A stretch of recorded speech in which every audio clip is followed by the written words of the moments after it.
Jazakallah. Aisha, question? Yes. Chapter 8, verse 26. Your pupil is really quite advanced now, eh?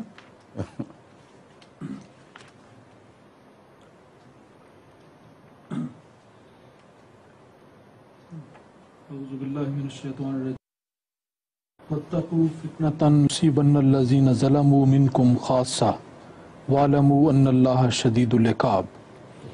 And beware of an affliction which will surely not smite exclusively those among you who have done wrong, and know that Allah is severe in requiting.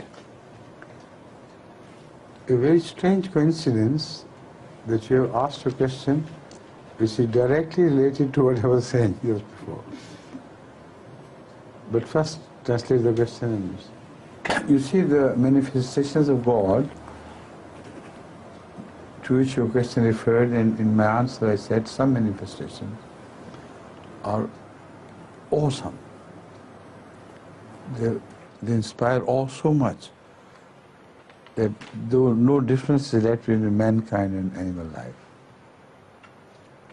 Everything living becomes awed and doesn't know what to do. During such manifestations of Allah, unless some beloved of God is told in advance, these manifestations do not distinguish between good and bad and evil and pious. All are carried away. So the Holy Quran warns you against such manifestations. Why does it warn if it doesn't matter anyway? That is the question. In such manifestations we see these storms and these earthquakes do not make any distinction between pious and unpious. So why does Allah warn us of that? It in fact draws our attention to another phenomenon. That although these overwhelming expressions of nature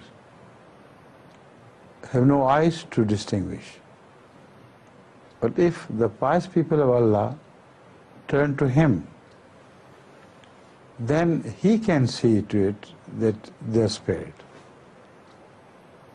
So the punishment in itself is all-pervasive. It covers everything. But amazingly, miracles do happen. And miracles happen in case of those who pray to Allah. So this is an indication. This is a pointer at the importance of prayers at such times. If people seek Allah's shelter, that shelter can still be provided them during these storms and things. We do not spare. Still people are amazingly left intact. We don't know what they had done. But this verse reminds us that probably they remembered Allah and they prayed to Him. Like the people who were in the boat and the soft, lovely winds turned into a storm which would not spare anything. That this thing has been mentioned in the Quran. When the people of the boat said, Allah, Allah, He turned to them with mercy. So these are the times when the bad and the good are not differentiated, are not discriminated against. Everyone is in the same situation, only Allah's special mercy can save. Also, it's a broad message delivered to mankind, reminding them of what happened at the time of Noah. These storms would not spare anyone.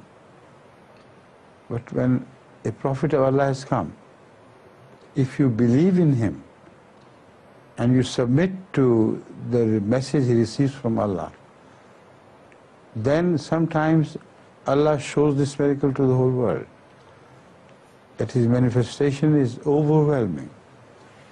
Yet people who belong to him are saved in a manner that is never witnessed before. They are told ahead of time what they should do. Like the boat or the ark of Noah was built long before the storm came. And it was built under direct instructions from Allah. So these things happen. And this verse is a reminder that beware of such a punishment from Allah. If you not beware and if you not take measures in time, remedial measures, to save yourself by winning the favor of Allah, then at such time, even if you are ordinarily good person, normally speaking, good and bad, all will be inundated and destroyed. Got it? It's a real question, yes, yes.